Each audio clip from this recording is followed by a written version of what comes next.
ప్రధాని మోదీకి వ్యతిరేకంగా పోరాడాల్సిన సమయం వచ్చిందని సీఎం రేవంత్ రెడ్డి అన్నారు. గాంధీ సిద్ధాంతాలను కాంగ్రెస్ ముందుకు తీసుకెళ్తుంటే ప్రధాని మోదీ గాడ్సే నినాదంతో ముందుకు వెళ్తున్నారని ఆరోపించారు. దేశంలో యువత ఏకమై మోదీపై తిరుగుబాటు చేయాలన్నారు. మోదీ విఫల పాలనతో మణిపూర్ సంక్షోభంలోకి వెళ్లిందన్నారు. మోదీ అమిత్ షాలకే ఉద్యోగాలు వచ్చాయన్న ఆయన యువతను పట్టించుకోలేదని మండిపడ్డారు. తెలంగాణలో బీజేపీని అడుగుపెట్టనివ్వమని రేవంత్ అన్నారు. రాహుల్ గాంధీ చెప్పిన మాటతోనే రాష్ట్రంలో కులగణన చేశామన్నారు. లోక్సభలో రాహుల్కు భయపడే మైక్ ఇవ్వడం లేదని సీఎం రేవంత్ ఆరోపించారు. अध्यक्ष सीएलपी नेतागण, मेरा प्यारे भाई बहनों, जो धरती पे आज एक्सटेंडेड सीडब्ल्यूसी मीटिंग हो रहा है, ये धरती गांधी जी का, सरदार वल्लभ भाई पटेल का। ये साबरमती नदी के किनारे में हम बैठकर 2 दिन चिंतन बैठक किए। ये मोदी जो गारंटी है इस देश को तोड़ने का, ये जो कोशिश कर रहा है मोदी जी ने इस देश को तोड़कर उनके सरकार बनाने का, वो रोकने के लिए हम लोग यहाँ पर सब इकट्ठा हुए साबरमती नदी के किनारे पे। जो गांधी जी के आज सोचधारा है, कांग्रेस पार्टी आज राहुल जी के नेतृत्व में गांधी जी सोचधारा को आगे ले जाने के लिए हम लोग कोशिश कर रहे हैं। मगर इस देश का प्रधानमंत्री नरेंद्र मोदी जी ने गार्ड से सोचधारा को इस देश में फैलाने के लिए कोशिश कर रहा है।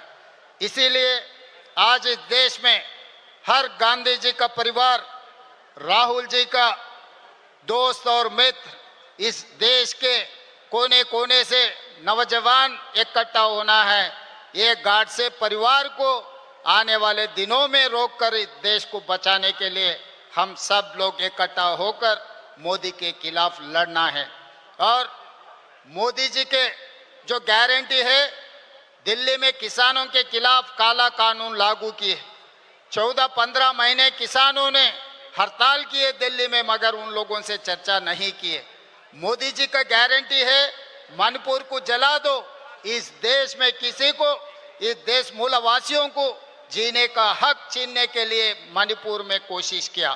मगर दूसरी तरफ कन्याकुमारी से लेकर कश्मीर तक 150 दिन 4000 किलोमीटर पादयात्रा किया हुआ है राहुल गांधी जी ने।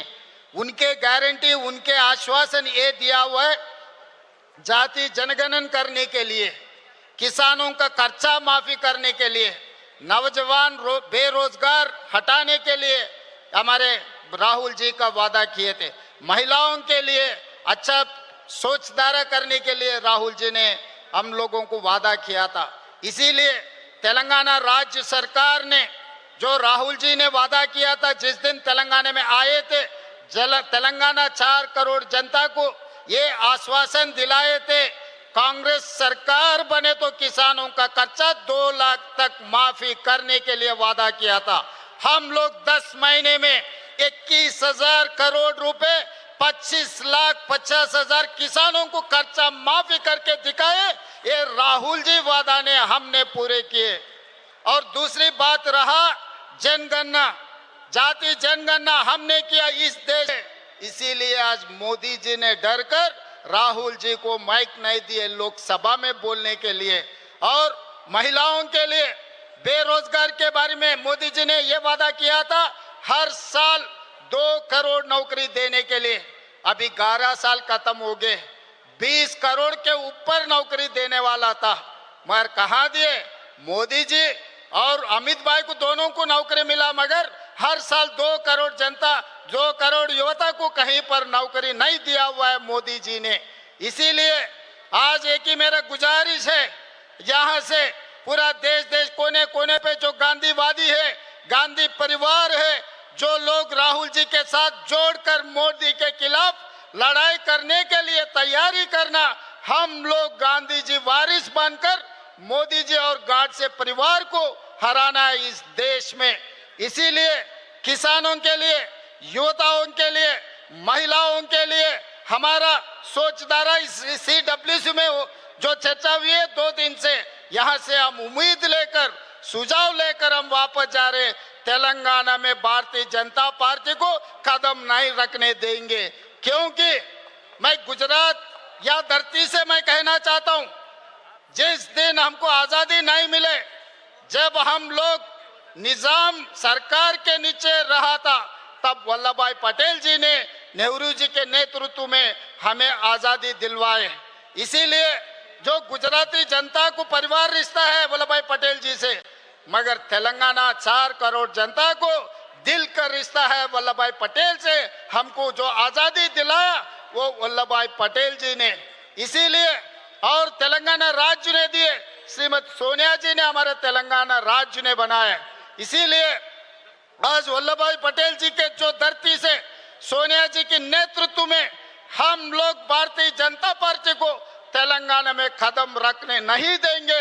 भारतीय जनता पार्टी को हम रोकेंगे तेलंगाना में, हर किस उन लोगों को माफ नहीं करने वाले हैं। और अंतिम में मैं एक बात कहना चाहता हूं, 30 साल अंग्रेजियों के खिलाफ गांधी जी ने लड़ाई किए, दंडी सत्याग्रह किए, बहुत सारे आंदोलन किए अंग्रेजियों के खिलाफ गांधी जी ने, मगर कभी भी अंग्रेजी वाले ने गांधी जी के खिलाफ गांधी जी के ऊपर लाठी नहीं चलाए।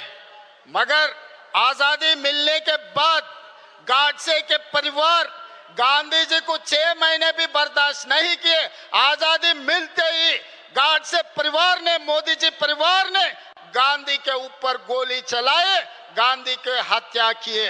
अंग्रेजों से भी ये बीजेपी वाले बहुत खतरे के लोग हैं, इसीलिए अंग्रेजी वालों को जैसा भगाया इस देश से, अभी बीजेपी को भी वैसे ही हराना है। हम लोग सब मिलकर राहुल जी के नेतृत्व में मोदी के खिलाफ आने वाले दिनों में हम सब मिलकर मोदी के खिलाफ लड़ने के लिए तैयार हो जाना है। हम लोग यहाँ से उम्मीद लेकर जा रहे, यहाँ से आदेश लेकर जा रहे, तेलंगाना में हम हमेशा बीजेपी को रोकने के लिए, बीजेपी को हराने के लिए हम कोशिश करेंगे।